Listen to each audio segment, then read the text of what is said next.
Hey folks, it's King's Drummer here for another video. Recently I went to the two local record stores and invaded their clearance bins. Well, invaded their clearance bin in one store and just bought the normal stock in the other store.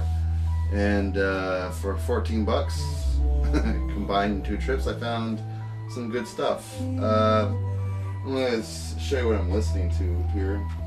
It's a CD by Michael Rutherford. I have the vinyl on this also, so I don't know why I'm spinning the CD. But it's a good album. Mike Rutherford's Small Creeps Day. This is Rutherford's first solo album, outside of Genesis, of course.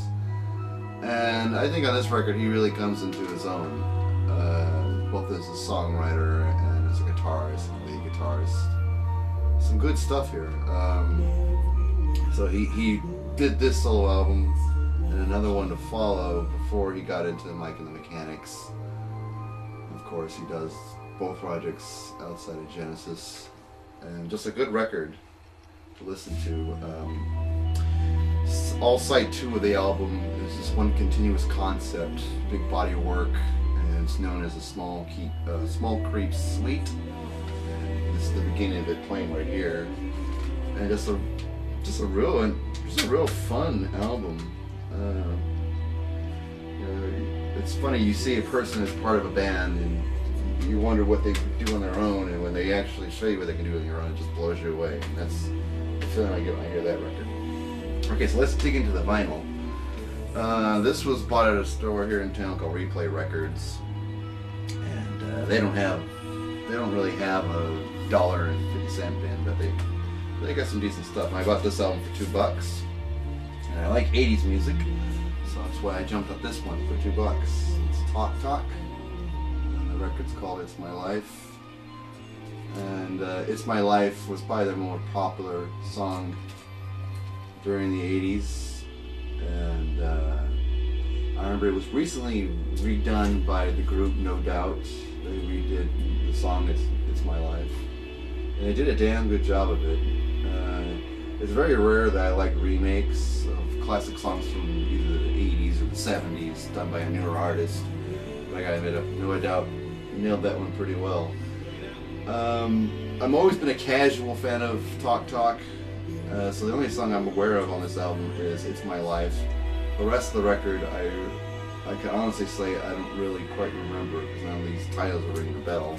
And I haven't had a chance to listen to any of these albums yet, so can't wait to get in that one. Talk Talk. And the next one was probably my most expensive record I bought of the whole day for $4. And the name of that band is Brand X. The name of the record is Unorthodox Behavior. And if you're unfamiliar with Brand X, the band, you may be familiar with its drummer. The drummer of this band is Phil Collins. And during the 70s, this was his side project outside of Genesis. And I know Phil Collins gets made fun of a lot for his music, but if you set aside Phil Collins the singer and set aside Phil Collins the songwriter and just listen to Phil Collins the drummer, you'll be really impressed, because the guy is a phenomenal drummer. And he is like the reason I took up playing the drums. So being a drummer, he's been a big influence on me. And this is a good era of his drumming, I think, from the Genesis album Nursery Crime all the way to Win and Wuthering, and this record and a few others included. You'll see some of the best of Phil Collins drumming, and that record is just a record full of instrumental music, rock and jazz fusion type of playing. So nothing but instrumental music on here, and very spontaneous. That's what I like about that band, and now I finally have a record. Okay, this record I got out of the 50-cent bin, another local store called Rasputin. And, they got some interesting stuff in their clearance bins. And I pulled this thing out, and I'm very happy to have it. It is Billy Squier, Don't Say No. And this is pretty much out of the 50-cent bin. Hey, it's fun on you. There we go. And, I'm not really a big fan of Billy Squier. There's a couple of songs from him that I do enjoy. That's The Stroke In the Dark, and Lonely as the Night. And those are the 3 songs that are on this record. But for 50 cents, hey, you know, at least I know I'm going to like 3 songs. I have not heard the rest of the record, and again, looking at the titles, nothing really rings a bell except for the 3 songs I mentioned.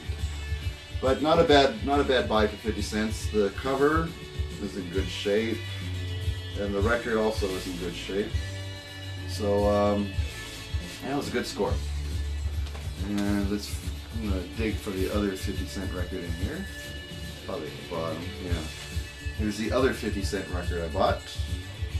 It was Jefferson Starship's Modern Times.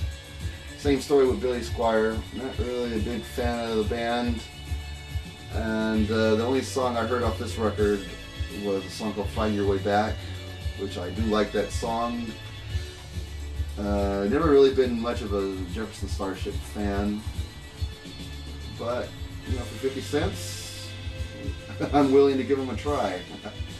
And this record actually, after examining it, I mean, I was surprised how good of a shape this whole package is in. You know, the cover's not bad. It's actually in pretty good condition. The record itself is also in very good condition. The sleeve is in good condition. The only complaint I have about this is, you know, at the end here, the glue's kind of giving out on the album cover. But, you know, for 50 cents, I'm not going to complain.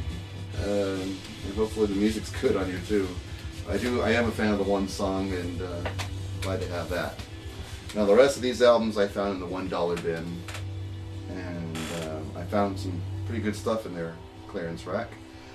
First I'm going to show you is Asia, and I believe this is their debut album. And it's a self-titled album with a very cool cover, a little drawing of the dragon there. Not much going on in the back cover. But the big songs on here is The Heat of the Moment and Only Time Will Tell. I have to admit, I'm not very familiar with this band, so that's why I like about going in these dollar bins. Maybe you pick up an album, maybe you heard 1 or 2 songs, but the rest of the album, the rest of the band, kind of you draw a blank on. So I can't wait to spin this and discover what I didn't know about this band. And of course, I respect Steve Howe, who was formerly of Yes, who is in this band. I respect him as a musician, so I'm pretty positive he can put together a damn good record. This next album I was thrilled to find in the dollar bin. I've owned it on tape, I've owned it on CD, now I have the vinyl. It is Sting's first solo album, which is called The Dream of the Blue Turtles. And, you know, this is one of my favorite records from him. I am a fan of his music. I know he gets made fun of a lot with all the musician friends I hang out with. But I love the hell out of this album, especially when it first came out in the mid-80s, 1985. This was a big record for me because it had one of my drumming heroes on it, which was Omar Hakim. I love the way that guy plays drums, and he's on this record. He's a drummer on this record. And I never knew that this existed, this 2-page fold-out. The CD didn't have it, and now I have it on vinyl, and I got this cool collectible here. And of course the sleeve is just, you know, pictures of his band, and he put together a smoking band with Kenny Kirkland on keyboards, Daryl Jones on bass, Bradford Marcellus on saxophone, and of course I mentioned my hero Omar Hakim on the drums. Just a great album. If you love someone set them free, Fortress Around Your Heart is a good song. Children's Crusade is awesome. Russians is a good song too. There's some good orchestration in that one. And remake of the Police song Shadows in the Rain kind of gave it kind of a jazzy, bluesy feel to it. So a good record. And it was only $1, so it's a great score for me. I'm sure I'm going to be getting a lot of use out of that. Another album I got was the Robert Cray Band, Don't Be Afraid of the Dark. This is another band that I respect the playing of Robert Cray because I know he's just an amazing guitarist. And he had a song called Smoking Gun I was a big fan of. That's not on this record though, but always respected this guy as a musician and as a guitarist, and I know his band is smoking hot because I've seen him play on live television before and was always impressed with him. Never owned this record before and found this in the dollar bin. I thought, oh well, now I get a chance to discover the music of the Robert Cray Band. And real excited and can't wait to put this on the turntable and just crank the hell out of it. The next record that I found was Madhouse, and the name of the album is 8. And I believe, if I remember correctly, back in the day this album was produced by Prince. It was put on a like Paisley Park record label, and this is an all instrumental record as well. A lot of jamming on this one, and I remember the thing about this band was they never named their songs; they just give their songs a number. As you can see, they're numbered. The name of the songs is numbers 1 through 8. That was the thing about this album, and you know, it was more or less a cool, funky type of thing. A lot of, and it's just a collection of instrumental songs, and a lot of jamming basically. And I remember they played this on an R&B station. It's local here, and I remember hearing a couple songs off of this back in the day and thought it was really cool. And I saw this line in the bin for $1 and thought, why not? I like instrumental music, and I'm sure I'll give that a happy home here. Here's another dollar bin album. This is Bruce Hornsby, The Way It Is. Bruce Hornsby is one of my favorite musicians. The guy is just amazing on piano. When I have a live video of his, and I swear, if you have to be a member of his band, number one, you gotta know how to play your instrument well, but you gotta be able to think really fast on your feet because there's a lot of improvisation in their live performance. So once they get into the solo section of the song, Hornsby will just start improvising for like a good couple of minutes, or probably a lot longer than that. And the other musicians just have to play off of that and just go off of instinct just to follow him, and they know when they're going back into the other parts of the song. So it's a lot like jazz in a way. The theory is the same. But I respect him because he's such a good musician. He actually went to college and studied music theory and composition, and of course piano. He is one of my heroes. Just because he's as talented as he is, and he's so dedicated to the instrument like he is. Real big influence on me.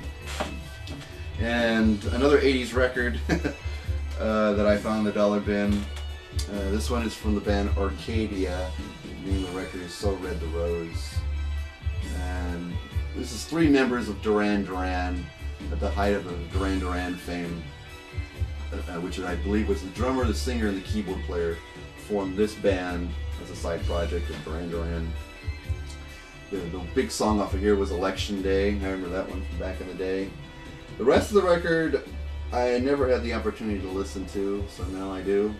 many years later, I finally get to listen to this record and see what all the hype was about. I remember I knew a lot of girls that liked this record, so, but there were girls with excellent musical taste, so I trust they knew what they were listening to. And I always loved the music of Duran Duran, even though even most of their fans were a bunch of screaming teenagers. I have to admit they put out some really good music, and it's a very interesting stuff. So always been a fan of theirs, so I can't wait to spin Arcadia.